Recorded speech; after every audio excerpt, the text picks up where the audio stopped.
For illegal aliens are trying to make their case by citing a need to bring illegal aliens, quote, out of the shadows. They evoke images of a furtive population fearfully cowering in the dark in the United States.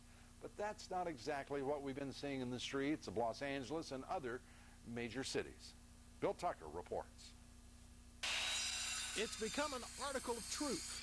I believe it is important to bring people out of the shadows of American society.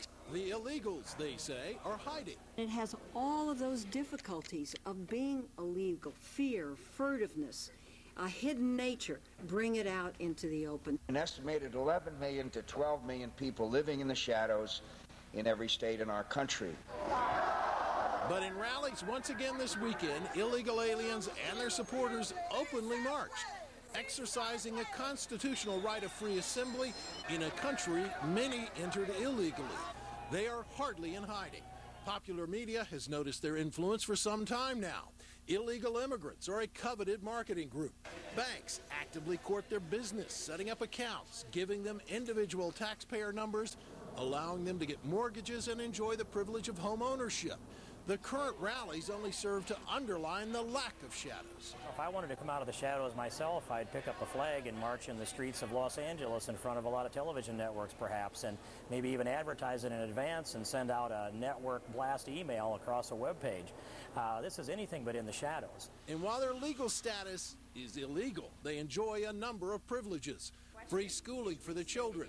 Their children are eligible for social welfare and for in-state tuition rates at state colleges in 9 states, a privilege not available to citizens from other states. They are eligible for federal housing assistance. Hospitals must provide emergency room medical care even if they are unable to pay or have no health insurance. And they can obtain driver's licenses. 10 states currently require no proof of legal residence. They can also choose to be politically active, and that participation is not limited to marching in the street. They can, if they choose to contribute to the campaigns of the politicians that they support. Lou? Well, can they vote? Well, not yet. Well, that's an open question as well.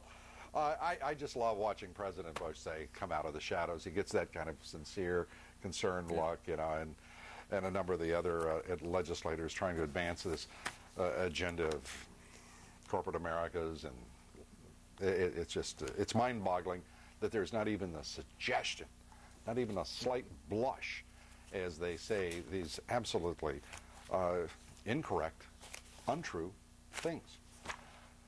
But that's politics, I suppose, even though it affects tens of millions of working men and women in this country and the entire middle class. But that's a minor consideration, I suppose, in Washington, D.C. these days. Bill Tucker, thank you, sir.